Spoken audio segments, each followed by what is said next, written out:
Sinasabi nilang ang 7 taon ang pinakamahirap na yugto sa isang relasyon, ang tinatawag na 7-year itch.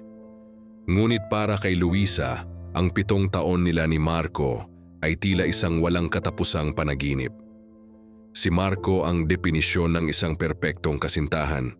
Gwapo, may kumpas ng tagumpay sa buhay bilang isang arkitekto, at higit sa lahat, tapat. Sa loob ng mga taong iyon, hindi nakaramdam si Luisa ng kahit anong selos o pagdududa. Walang password ang mga telepono, walang lihim na lakad, at walang gabing hindi sila magkasama. Bukod sa emosyonal na koneksyon, biniyayaan din ang kanilang relasyon ng isang nag-aalab at mapusok na pisikal na aspeto. Ang kanilang pribadong buhay ay hindi kailanman naging malamig. Si Marco ay isang mapusok, mapaghanap, ngunit mapagmahal na kapareha sa kama. Alam nito ang bawat sulok ng katawan ni Luisa. At sa bawat gabi ng kanilang pagsasama, tila laging unang gabi ng kanilang pulot gata. Para kay Luisa, siya na ang pinakamaswerteng babae. Nakatatak na sa kanyang isip na si Marco ang lalaking makakasama niya sa harap ng altar. Nagsimula ang lahat ilang buwan matapos ang kanilang ika-7 anibersaryo. Isang gabi, habang nasa gitna sila ng kanilang karaniwang marubdob na pagsasama, may napansin si Luisa na kakaiba. Ang mga hawak ni Marco, ang mga bulong nito sa kanyang tainga sa gitna ng kadiliman, at ang ritmo ng magdamag ay tila nagbago. May kakaibang bangis at agresyon na hindi niya dating ginagawa. Pagamat naging mas kapanapanabik ito sa aspetong pisikal, may kung anong lamig sa mga mata ni Marco sa tuwing matatapos ang kanilang gabi. Nagsimula ring maging madalas ang pag-alis ni Marco para sa mga out-of-town projects.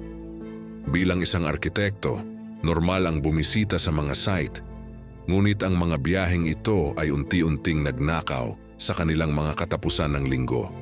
Sa kabila nito, tuwing uuwi si Marco, bibilhan niya si Luisa ng mga mamahaling regalo, mga mamahaling damit, pabango at lingerie na may masiselang disenyo. Pinipilit ni Luisa na huwag mag-isip ng masama. Iniisip niya na baka bumabawi lang ang lalaki sa kanyang kakulangan sa oras. Ngunit ang kutob ng isang babae, gaano man katagal itong itago, ay laging humahanap ng paraan upang lumitaw. Isang gabi ng Biyernes, umalis si Marco para sa isang emergency meeting sa Batangas. Sa pagmamadali nito, naiwan niya ang kanyang trabahong tablet sa ibabaw ng kanilang kama. Isang bagay na hindi niya kailanman ginagawa dahil nakakonekta doon ang lahat ng kanyang mga personal na account. Habang nag-aayos si Luisa ng higaan, umilaw ang tablet. Isang notifikasyon mula sa isang hindi pamilyar na application ang lumabas. Ang app ay may icon na tila isang simpleng calculator, ngunit alam ni Luisa ang mga modernong app ngayon. Ito ay isang secret vault.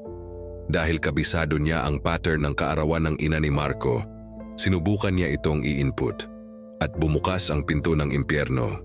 Sa loob ng vault na iyon ay walang mga blueprint ng gusali. Doon nakatago ang daan-daang mga video at larawan. Habang nag-i-scroll si Luisa, ang kanyang hininga ay unti-unting naglaho. Ang kanyang mga kamay ay nangatog at ang kanyang buong mundo ay gumuho. Ang mga video ay naglalaman ng mga masiselang tagpo ni Marco kasama ang ibang tao sa iba't ibang hotel.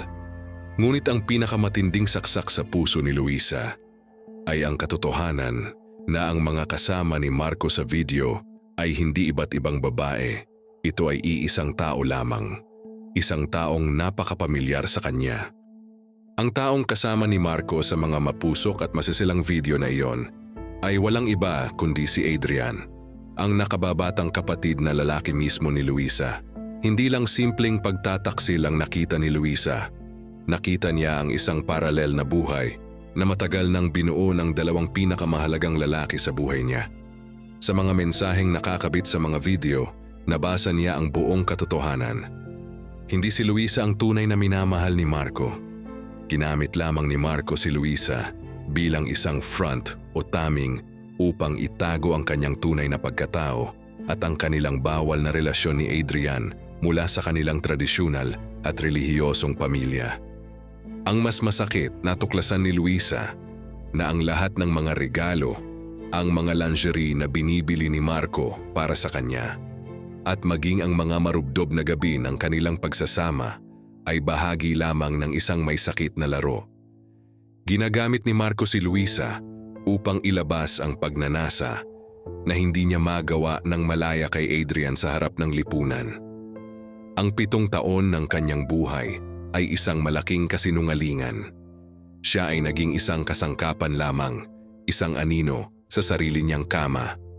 Gabi ng Linggo nang umuwi si Marco, kasabay ng pagdating ni Adrian sa bahay para sa isang hapunan na kunwari ay inorganisa ni Luisa. Walang kaalam-alam ang dalawa na alam na ni Luisa ang lahat.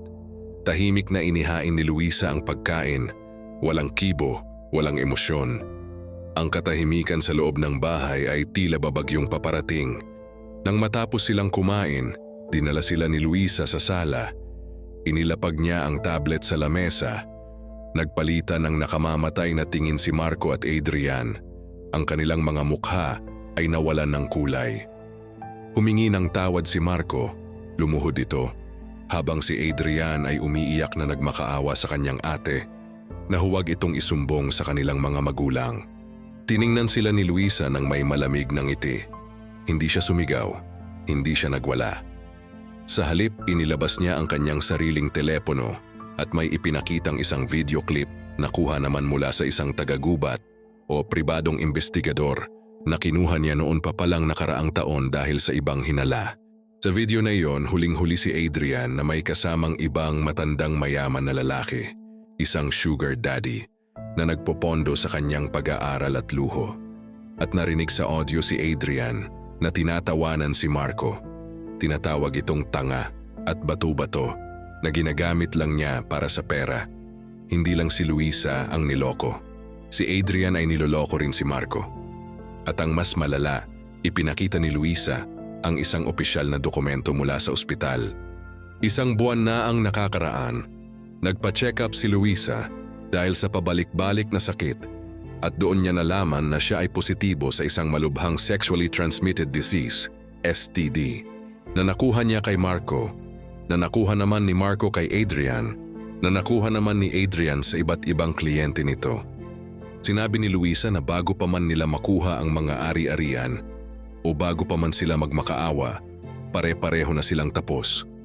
Ang kanilang mga sikreto ay hindi lang sisira sa kanilang reputasyon, ito ay unti-unti nang sumisira sa kanilang mga katawan. Ang pagtataksil ni Marco at Adrian ay nagbunga ng isang lason na walang sino man sa kanila ang makakatakas. Ang pag-ibig na itinayo sa kasinungalingan at pagnanasa ay isang apoy na sa huli ay lalamunin din ang mga nagsindi nito. Iniwan ni Luisa sina Marco at Adrian sa kanilang sariling kawalan, bit-bit ang aral na ang bawat lihim na ginagawa sa dilim ay may kaakibat na multo na sisingilin ka sa liwanag.